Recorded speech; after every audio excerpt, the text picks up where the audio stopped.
अस्सलाम वालेकुम everyone, good day. कैसे हैं आप सब लोग? Welcome back to my Facebook live session. और बहुत अच्छा हो गया आप लोगों से, काफ़ी दिन हो गए बात किए हुए और एक बड़े इंपॉर्टेंट टॉपिक के ऊपर बात किए हुए। लास्ट टाइम जो मैंने क्वेश्चन पूछा था स्किन के ऊपर, एक्नी के ऊपर, एक्जिमा और फूड इंटॉलरेंस, फूड एलर्जीज, आज के इस स्पेशल वीडियो के अंदर हम थोड़ा सा इस टॉपिक के ऊपर बात करने जा रहे हैं। अगर आपको कोई इशू है स्किन एलर्जी का, एक्नी का, रैशेस का, इचिंग आइज़ होती हैं, स्नीजिंग बहुत ज़्यादा होती है, तो उसके क्या रीजंस हैं, क्या वजूहात हैं, इस वीडियो के अंदर हम उसको डिस्कस करेंगे। और बात थोड़ी देर में देखते हैं कौन कौन लोग हम हमें ज्वाइन कर रहा है। नीचे अपने कमेंट्स लाजमी लिखना नहीं भूलिएगा। एक मिनट, मैं अभी वीडियो ज़रा मैं पोस्ट कर लूँ, फिर मैं आप लोगों से स्टेप बाय स्टेप बात करता हूँ। अपना नेम, वेट, हाइट और अपने इश्यूज जो हैं, जो आप प्रॉब्लम आपको आ रही है related to food intolerance, diet, और उसको कमेंट्स के अंदर लिखिए। कितने लोगों को पता है कि फूड इंटॉलरेंस और एलर्जीज होती क्या है, मसला क्यों होता है, मतलब किधर ये मसला है, किस वजह से होता है? थोड़ा सा हमने इसके ऊपर बात किया। अस्सलाम वालेकुम, एनी ने कहा अस्सलाम, मोहम्मद आदिल ने ज्वाइन किया है। अस्सलाम आदिल, कैसे हैं आप? पहले तो मैं बताता चलूँ एक चीज़ जो बड़ी इंपॉर्टेंट है। कुछ दिनों पहले मेरे पास एक ना फैमिली आई थी, 3 बच्चे उनके आए थे छोटे, लाइक दे आर अराउंड। और ये मसला एक फैमिली नहीं, बहुत सारे लोगों को है। और ये हम इस प्रॉब्लम से गुजर रहे होते हैं, हमें पता नहीं होता कि फूड इंटॉलरेंस, एलर्जीज क्या होती हैं, इसकी वजह से क्या होता है।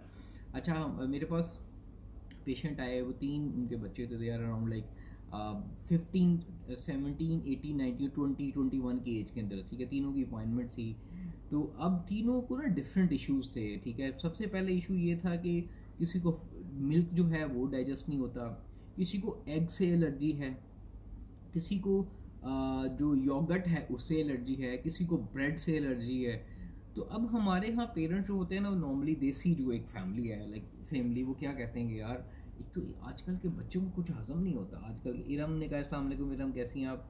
तो वो कहते हैं कि आजकल के बच्चे जो हैं बहुत मम्मी डैडी हो गए हैं, इन बच्चों को कोई हजम नहीं होता। क्या वजूहत हैं, क्या ऐसी वजह है कि यार दूध पिया करो। अब बच्चे जो हैं बचपन से दूध पीते आ रहे हैं, लेकिन उनको गैस है, ब्लोटिंग है, डायरिया है, बहुत ज़्यादा प्रॉब्लम है। दूध वो तो पी रहे हैं, लेकिन मसला ये है कि उनको दूध से एलर्जी हो चुकी हुई है। फूड इंटॉलरेंस जो है और एलर्जीज में क्या डिफरेंस है, फिर सीलिएक डिजीज़ है, फिर फूड ट्रिगर है, मैं इसको स्टेप बाय स्टेप बताता हूँ। तो उसमें से एक बच्ची ने कहा कि जैसे मुझे तो ग्लूटेन एलर्जी है, मुझे तो ब्रेड से भी मसला होता है, जब मैं ब्रेड खाती हूँ मुझे वॉमिट होना शुरू हो जाती है। एक ने कहा कि मैं जब अंडा या एग खाता हूँ तो मुझे उससे प्रॉब्लम होना शुरू हो जाती है। तो एक को जो है वो योगर्ट से एलर्जी थी। इस तरीके से बहुत ज़्यादा हमारा एक एनवायरनमेंट, इतना अवेयरनेस नहीं होती, हमें नहीं पता होता कि यार ये मसले हैं या नहीं है। ये हमारी अपनी पर्सनल वो कहते हैं कि है कि हमें फूड अच्छा नहीं लग रहा है, या ये हमारी एक बॉडी का जेनेटिक मैकेनिज्म है। अनम ने कहा अस्सलाम वालेकुम, इस्मा राजा ने हमें ज्वाइन किया है। सो पहले तो आपको बताता चलूँ कि फूड एलर्जीज क्या होती हैं। फूड एलर्जीज बेसिकली आपकी बॉडी के अंदर कोई भी एलर्जेंस आते हैं, लेट सपोज बैक्टीरियाज होते हैं, वायरसेस होते हैं, इसी तरीके जब हम फूड खाते हैं तो बॉडी जो है उसको उसके ऊपर रिएक्ट करती है, ठीक है। वो आपके इम्यून सिस्टम जो है उसके ऊपर रिएक्ट करता है। Every time you eat that food, हर दफ़ा वो जब आप खाना खाएंगे तो आपका एलर्जन जो है, जो इम्यून सिस्टम है, वो एक्टिवेट हो जाएगा। वो समझेगा कि दिस इज़ डेंजरस, और उसके लिए हमारी बॉडी का जो इम्यून सिस्टम है वो अटैक करना शुरू कर देगा। जिसकी वजह उसके अंदर सर्टेन फूड्स होते हैं, उसकी टाइप्स भी डिस्कस करेंगे। ये होगी फूड एलर्जी। और intolerance basically it's more like a digestion issue, कि आप जब खा लेते हैं और आपका डाइजेशन ख़राब होता है, और थोड़ा इसके आफ्टर इफेक्ट्स, इसके जो सिम्टम्स होते हैं वो थोड़ा लेटर पता चलते हैं। फूड एलर्जी के जो सिम्टम्स है वो क्विक उसी टाइम पता चल जाते हैं। अच्छा, मोस्टली लोगों को जो इसकी 2 टाइप्स होती हैं एलर्जी की, एक होती है माइल्ड और एक होती है स्वेयर। माइल्ड एनर्जी आपकी बेसिकली ऑरल एनर्जीज होती हैं, जैसे आंख, कान, नाक, गला, आपको ना इचिंग होना शुरू हो जाएगी। आपके माउथ, थ्रोट, लिप्स ड्राई होना शुरू हो जाएंगे, ज़ुबान पे दाने बनना शुरू हो जाएंगे।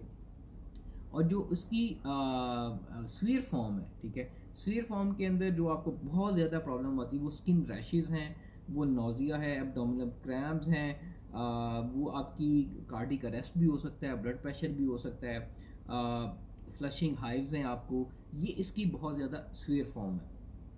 अब मसला ये आता है कि ये होते क्यों हैं और इसकी वजह क्या है, और ये बहुत से छोटे बच्चों को भी होते हैं, बड़े बच्चों को भी होते हैं। जो सबसे ज़्यादा फूड एलर्जन फूड्स हैं जो खाने हैं, उनमें नट्स, पीनट्स, मिल्क, सोया, फिर एग्स हैं, फिर सेलफिश है, फिर सेसमी सीड्स हैं, ठीक है। इनसे जो है ना हमें ज़्यादातर वो होती है, एलर्जीज होती हैं। जब आप डाइट के अंदर ये खाएंगे तो आपको ये मसले आएंगे। आपको पता है कि बहुत ज़्यादा आउट ऑफ टेन जो 70% लोग जो होते हैं ना, उनको ये लैक्टोज इंटॉलरेंट या डेयरी या मिल्क से उनको प्रॉब्लम होती है। और इसकी जो वर्स्ट फॉर्म होती है एलर्जी जो होती है, सबसे पहले एलर्जी ट्रिगर होती है। बहुत सारे लोग कंफ्यूज कर देते हैं एलर्जी क्या है और इंटॉलरेंस क्या है। तो जैसे मैंने पहले बताया कि उसके सिम्टम्स बता दिए, फिर उसकी टाइप्स बता दी। अब फूड इंटॉलरेंस के ऊपर बात करते हैं। फूड इंटॉलरेंस में सबसे पहले एक चीज़ जो समझने की ज़रूरत है वो बेसिकली आपके डाइजेशन से रिलेटेड है। और फूड इंटॉलरेंस बेसिकली आपकी बॉडी को डाइजेस्ट नहीं कर पाती, टॉलरेट नहीं कर रही उन न्यूट्रिएंट्स को, उन फूड्स को, उनके अंदर केमिकल्स को, उनके अंदर कंपाउंड्स हैं, उनको बॉडी जो है ना नहीं एब्जॉर्ब कर पाती। हमारे पास इंजाइम्स नहीं होते। जैसा मिल्क के अंदर लैक्टोज होता है, ठीक है, वो बेसिकली कार्ब्स जो है ना, जो शुगर होती है उसको प्रोसेस करने की कुछ बच्चों, कुछ लोगों के अंदर इंजाइम नहीं होते, तो वो उनको डाइजेस्ट नहीं हो पाता। जिसकी कुछ प्रोटीन ऐसे होते हैं दूध के अंदर जो कि हमें डाइजेस्ट नहीं होते। अब मसला ये है कि फूड एलर्जी का रिएक्शन इम्यून सिस्टम के ऊपर पड़ता है और इसका क्विक जो है ना बॉडी सिम्टम बताती है। फूड इंटॉलरेंस जो है ना वो उसके सिम्टम बहुत लेटर हमें मिलते हैं। दूसरा हमारे डेयरी है, फिर ग्रेन्स हैं, लोगों को बार्ले, वीट से मसला हो जाता है। इनोलिन एक जो है ना फाइबर होता है, ये मोस्टली ओट्स के अंदर पाया जाता है, लेग्यूम्स के अंदर पाया जाता है, बीन्स के अंदर पाया जाता है, जो कि हमारी बॉडी डाइजेस्ट नहीं कर पाती क्योंकि हमारे अंदर उसके एंजाइम्स नहीं होते। तो फूड जो है बहुत सारी लोगों की बॉडीज़ के अंदर वो एंजाइम नहीं होते, तो हम उसको डाइजेस्ट नहीं कर पाते। फिर इसके साथ बहुत सारे ऐसे जिस तरह कॉफ़ी है, वाइन है, बहुत सारे कॉटेज चीज़ है, योगर्ट है, जो फर्मेंटेड फूड्स हम बनाते हैं या खाते हैं, जो मोस्ट एजिड फूड होते हैं, और फर्मेंटेशन जब खानों की होती है तो वो सारे के सारे खाने जो होते हैं वो they all fall in food intolerance. ये हर एक को मसला नहीं होता, लेकिन आपको इससे मसला हो सकता है। अब इसके सिम्टम्स क्या होते हैं? अगर तो आप ये सिम्टम्स हो रहे हैं तो इसकी निशानी है कि आपको उसको चेक करने की ज़रूरत है। सबसे ज़्यादा पहले स्टमक, जीआई जो गैस्ट्रोइंटेस्टाइनल आपकी ट्रैक्ट होती है, इसमें अगर आपको इशू आता है, जिसमें आपकी गैस है, ब्लोटेड आपका टमी बहुत ज़्यादा रहता है, गैस बहुत ज़्यादा हो रही है, डायरिया हो रही है, स्टमक क्रैम्प्स आपको पड़ रहे हैं, सांस की नाली में मसला आ रहा है, साइनसाइटिस का आपको मसला है, अस्थमा का अगर मसला है, तो ये सारे के सारे जो स्टमक से रिलेटेड आपको फूड इंटॉलरेंस का सिम्टम्स हो रहे हैं, तो इसका मतलब है कि आपकी बॉडी टॉलरेट नहीं कर पा रही कुछ ऐसे न्यूट्रिएंट्स को। दूसरा, आपकी स्किन से रिलेटेड आपको अगर इश्यूज आ रहे हैं, स्किन से रिलेटेड जो आपको इश्यूज आएंगे उसके अंदर रैशेज हैं, एक्जिमा है, एक्नी है, इची आईज हैं, और आपको स्किन में ना बहुत ज़्यादा पेन होना शुरू हो जाएगी। तो अगर तो आपको ये वाले इश्यूज हैं तो इसका मतलब ये फूड इंटॉलरेंस की वजह से जो फूड है वो आपकी स्किन के ऊपर इफेक्ट कर रहा है। देन इन्फ्लेमेशन आपको होती है, जॉइंट्स में पेन बहुत ज़्यादा शुरू हो जाती है, आपका माइग्रेन, हेडेक बहुत ज़्यादा शुरू हो जाती है। ये आपकी जो फूड इंटॉलरेंस है बहुत सारे लोग को स्लीप जो है उनकी डिस्टर्ब कर देते हैं। लो एनर्जी, आपका मूड जो स्विंग्स जो हैं वो भी इसी की वजह से होते हैं, जैसे कि लो एनर्जी होता है, फटीग होती है, लेथार्जी आप फील करते हैं, एपेटाइट आपकी जो है ना वो डिस्टर्ब हो जाती है। इसके साथ साथ आपकी जो एग्रेशन है वो भी ट्रिगर हो सकता है। तो ये वो चीज़ें हैं, सिम्टम्स हैं कि अगर आपको कोई खाना, कोई फूड, इन जो मैंने अभी बताए हैं, अगर वो डाइजेस्ट नहीं हो रहा तो इस चीज़ का ख्याल रखें। अगर आपकी फैमिली में या आप में इसको देयर आर फ्यू मेथड, बहुत सारे लोगों का एक क्वेश्चन आएगा मुझे से इसका मेथड क्या है इसको डायग्नोज करने का। एक तो ब्लड टेस्ट होता है, आप ब्लड टेस्ट अपना सैंपल देते हैं, आपको ये सारी एलर्जी, अस्थमा जो है ना या इंटॉलरेंस, उसका एक टेस्ट होता है, वो आप ब्लड टेस्ट कराते हैं। दूसरा होता है कि फूड एलिमिनेशन डाइट, जिसको हम बोलते हैं कि आप एक्सपेरिमेंट करते हो। सबसे एक्यूरेट, सबसे अथेंटिक, सबसे चीप और सबसे बेहतर जो तरीका देखा गया और देखा जाता है वो फूड एलिमिनेशन डाइट है। उसको किस तरीके से अपनाया जाता है? उसको इस तरीके से कि आप अपनी डाइट के अंदर जो फूड है उसको इंट्रोड्यूस कराते हैं। लेट्स सपोज आप किसी एलर्जी, आप उसको खाते हो, खाने के बाद अगर आप फ़ौरन आपको रिएक्शन होता है तो उसको निकाल देते हो, लेकिन ये स्टेप बाय स्टेप दोहराते हो। ये नहीं कि आपने एक दफ़ा खा लिया और चलो जी आप बस जो है ना वो ये भी खा लें ये भी खा लें, नो, इसको कहते हैं स्टेप बाय स्टेप फूड को आप एडअप कराते हो।